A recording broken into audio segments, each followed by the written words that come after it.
check, is everyone fit and well? Have you a full squad to choose from? Yeah, I would say so. Troy has been sick. I was sick yesterday and stayed in his room, but feeling much better this morning. So he's the only concern we have. Otherwise, everybody's fit, everybody is ready, looking forward to it, and it's been a positive environment this camp. Sharp players, and we're really happy with the sessions until now. From Troy's point of view, what kind of a bug is it, and will he be ruled out of the second game, or is he in your thoughts still for? No. He's going to train today, and let's see how he reacts to the session and after the session, and then we just look at it again before we finally select the team. Has anything surprised you about the week's preparation in terms of some of the new players that have come in? No, the purpose of bringing in the new players was just to see them and evaluate them, and they have been good, both fitting in the group, been really pleasant to have them, and on training, growing into what we are doing. Obviously, in the beginning, for some it's a big step, and we could sense they were nervous in the first training, but after that it's been really positive. There's rarely friendly games in the international calendar anymore. Every game seems to have a lot on it, be it Nations League points or survival or promotion, and with the World Cup qualifiers coming up so quickly, is there a difference in mindset that you have to consider when you talk to the players about how to take on these two opponents? No, for us it's a limited time I've had, and we have had together doing what we are trying to achieve, and the World Cup coming up, September is going to be huge for us, and that's our main objective, is to prepare for September. You obviously always want to win all your games, but it's good that is maybe not as important as you said before. Most games, national team games, are now official competitive games, so we're lucky that we have two friendlies now, so we can, like we have said before this camp, to give some players a needed rest after a really long season, and hopefully that will give us fresh players in September.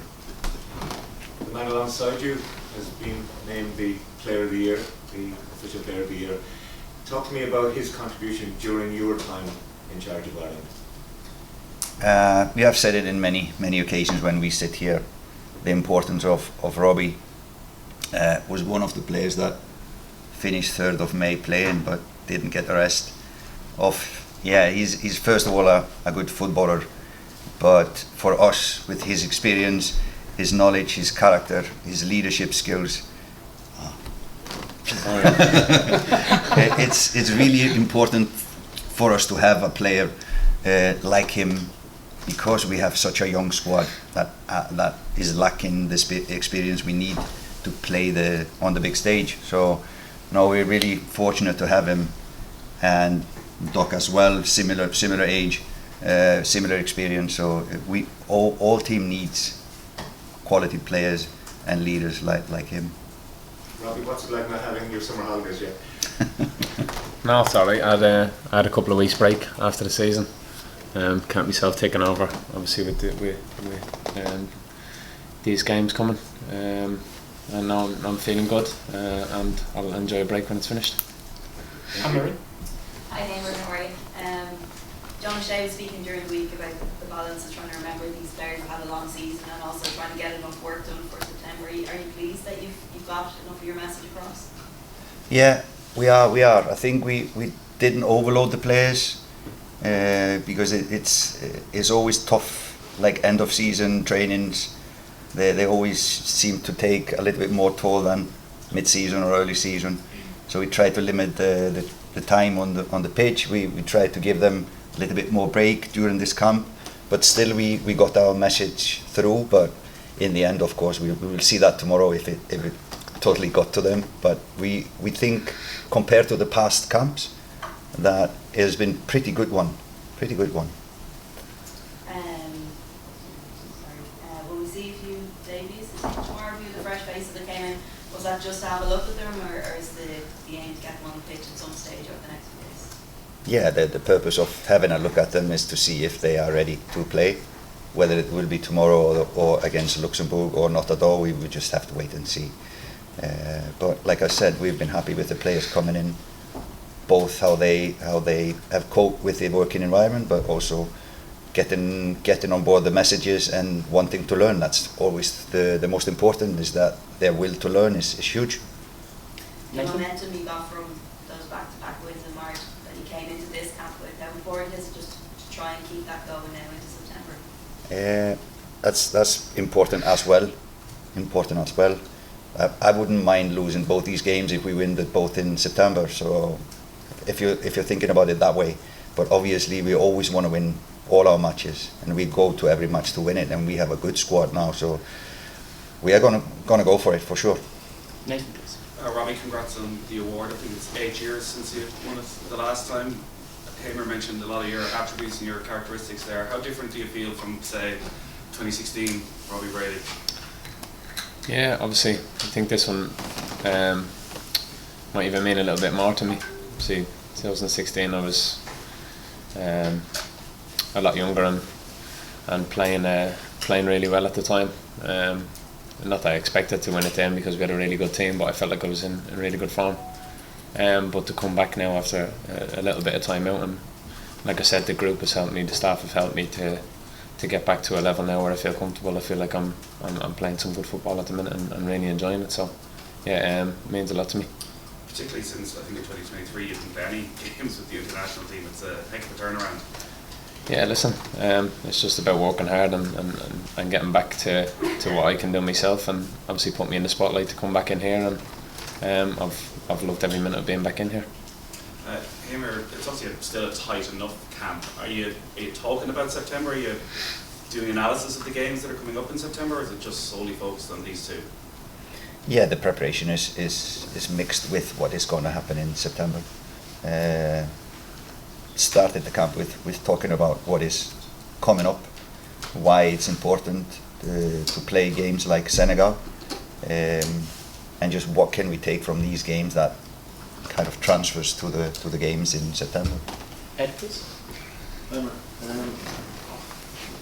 sure you've got in your mind your ideal starting 11 for September, but yet you don't know what squad will turn up in September with injuries and whatever. So is this window important for establishing like a plan B contingency, just to make sure that you're not, putting all your eggs in one starting 11? Yeah, it's important that we have more than 11 players ready and knowing everything about how we want to play. That's why this, and we talked about it before, that we wanted to have a May camp. That was then the purpose, to see if we can add in the knowledge to more players, seeing maybe new faces and a little bit rock the boat. We've been more or less picking this similar squad, so we wanted to add in some new faces. And when we lost out on the May camp, we still opened spots for new players and new faces to come in. And then just looking at the game, these two games, with players like Josh Cullen missing and Finn Azaz missing, what's the instruction then to the players who are stepping in there? Like, you can't say play like Josh, but is it just the system will still be okay whatever happens, so you can just change players in and out? You have those sort of similar players that can do similar roles? Yeah, but we would not change our principles of how we play, how we defend, or how we attack. The principles are the same. Obviously there's different kinds of individuals. One player could give us a little bit more in this area, and another one would give us more in that area, and it's always a balance how you set up players. But obviously the principles are the same, and we would like to introduce the principles to as many players as possible. We never know what's going to happen in September, October, November. Gavin, send the love. Heimir, in what specific ways do you see the game against Senegal as helping preparation for the game against Hungary? Well, if you look at their matches, how they play, massive physicality, I would say not only speed but running power. So they will come at you again and again. They look for the space behind you. If you watch AFCON against a team like Senegal, they always need to play against low blocks. So they are specialists in finding pockets to play into and run into. A third man is running into there. So we will be tested defensively massively in this game. if they play like they have done in their last 22 games, they haven't lost. So amazing for a national team to play 22 games without losing, and then they lost against Algeria. Before that, 9 games again without losing. So they are really massive team. First goal always important. So that's another aspect of the game to when we play them, and the individual quality similar to Portugal. All players can hurt you, so 1v1s will be massive important. But it's everything happens a little bit quicker when we need to defend them, and that's a good step. And if we are ready for that, that's a good preparation for Hungary, for Portugal. So in that way, different kind of opponent. They are looking for spaces behind us. That doesn't so often happen in Europe. Normally, there's a few passes before players or teams look behind us. But that's one of the things that we've been looking at, and we need to improve. Thanks very much. Move on to the embargoed section now, so that everything from this moment is 11 PM tonight, and we'll start with Nick. Hi, Heimir. Can I ask, since you've taken over, what areas do you feel the team's improved most in, and what areas do you feel you still have a bit to go to where you want? I would say we've taken a step both defensively and in attack. We try to simplify things. Some things we like to repeat all the time, and we feel that the players are starting to understand it, what to think when you win the ball, where to look, etc. Our identity is I would say is clearer and clearer every camp we play, and we try to hammer that in. As I've said again often as well,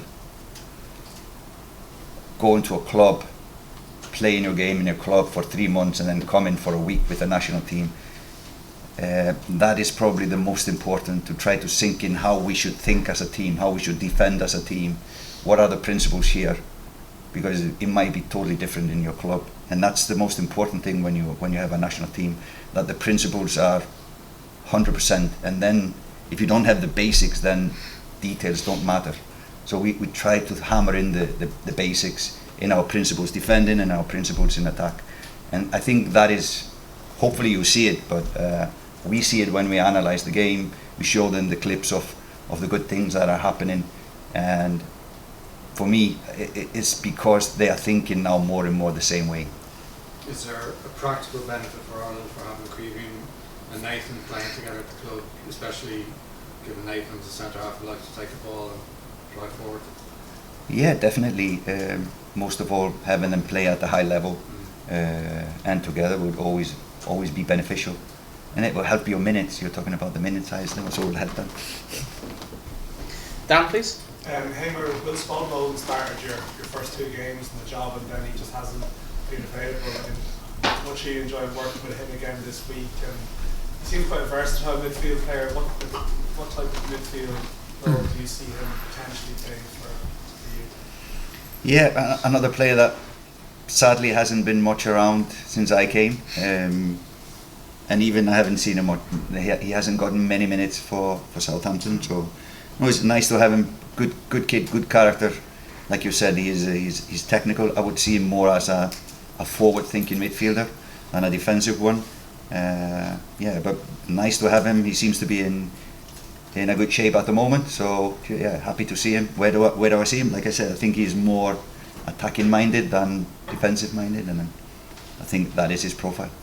Robbie, you said like maybe the award means more this time than the last time. I'm sure when you won the award after the Euros, you might have imagined there'd be more tournaments in the next years, but unfortunately it just hasn't happened. Does that make it mean more now, this campaign ahead? Is there a real sense of to seize this opportunity, because there's been some missed ones over the last 10 years or so? Yeah, definitely. It's like you said, you want to be involved in every tournament. We haven't managed that over the last couple, but this one coming around, we'll be all fully focused. We know what it means to everybody, know what it means, what a lift it'll give to everybody in the country to go and qualify for a World Cup. And personally, it'd be absolutely incredible to go and play in a World Cup. So it'd be full steam ahead now come September, and we'll get ourselves in the best shape we can and be prepared and ready to go. Owen, please. I know Nathan mentioned earlier about how you were out of the team in 2023. It looked like you'd been retired. Did you feel that way? Or back here next day? No, listen, obviously there's times a doubt around that time when you're not getting a call up. I wasn't fit at the time. I knew if I could get myself fit and the body looked after itself, and I got back playing, the rest was down to me to perform. I managed to do that, and like I said, I never sort of lost belief that I could get myself. It was down to a fitness thing. I don't think you just forget how to play football. I think if I'm fit, I can perform, and I've managed to do that since I've come back in. So. I don't know how many campaigns you're planning to play on, but you're looking at this World Cup like it's one of the last few. Maybe. Listen, there's no lying about it. I'm not getting any younger, but like I said, with the team we have now, it's a physical young team, and it suited me to come in and sort of play the role I've played. It's been great for me, but like I said, we'll be looking forward to this tournament and looking to start well and hopefully qualify. But yeah, I'll be looking at this as probably one of the last. There's no secrets about it. Mark, please. Just on that, you've played over 150 games in the Premier League. You think you still have time to get back to that level, and is Preston the platform to do that? Listen, it's a game of opinions at the end of the day. Do I still think in a certain team I could do a job playing at that level. But like I said, I've re-signed at Preston now, delighted. We'll see what shape we can get ourselves in now come the start of pre-season, and see if we can make a run for it next year. And Heimir, I don't know if you watched the Portugal game last night, they were pretty devastating against Germany. Is top spot a realistic goal now, or is the playoffs something that we should be looking at? After yesterday's game? Is that the question? Yeah, just in general. No, I don't think that game yesterday will matter when it comes to October when we face them. Let's see what the situation will be then. But obviously the campaign is tough. If you end up second, you need to go through 2 playoff matches to qualify. So everybody's eyes in the beginning of the tournament is first spot, and I think looking at the group, there will be lost points even for Portugal. So we just need to take care of ourselves, and let's see where that brings us. John, please. Yeah, Robbie, just going back to the last question there, it's about longevity. You know, you mentioned that you're signing a new deal at Preston, that'll bring you up in your 36. If you've missed a fair bit during your career, do you feel you've still got a good bit left in you in terms of what you missed, and you looked after yourself, and you see the match last night with Ronaldo playing to his forward to your old colleague, do you see yourself keep going? Yeah, listen, like I said, I missed out on some time, and I'll be looking to get that back if I can. But listen, it's down to how I look after myself and where the next couple of seasons take me. But like I said, I'll focus on the now. I'm fit now at the minute. I'm feeling good, and I feel like I'm playing some good football. So I'll focus on the now and just see where it takes me.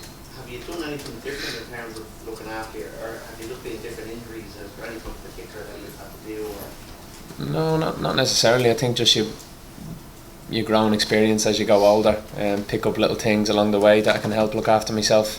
Not that I wasn't trying to look after myself. Maybe sometimes it was probably too eager to go and do things that didn't help. But like I said, you just get a little bit older, a little bit wiser, and I know how to look after yourself. And like I said, my body's been looking after itself, and I've felt really good now. So hopefully it'll continue.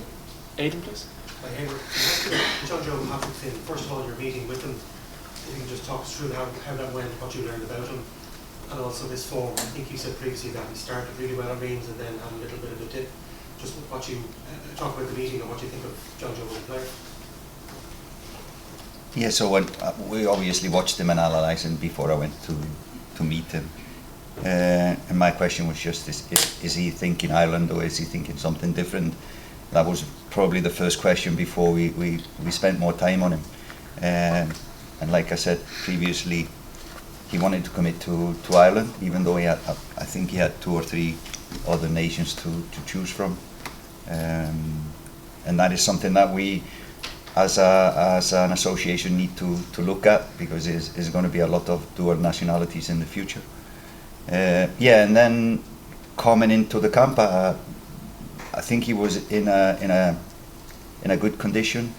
It was unlucky coming in. They lost a playoff match, so they got relegated in the last day of the season. But a good kid. He obviously has to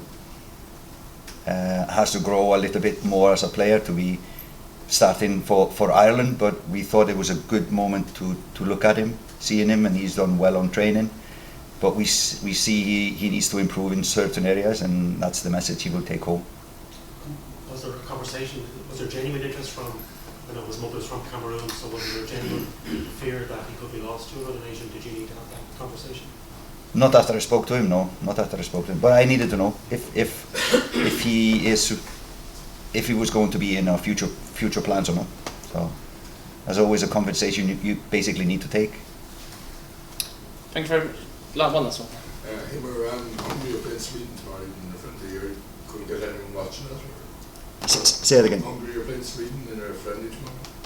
Are you going to be watching it, or get anyone watching the Hungary game? No, we'll take that on later on. We'll focus on our game and take that later. Thanks, guys. Training starts at 11 o'clock.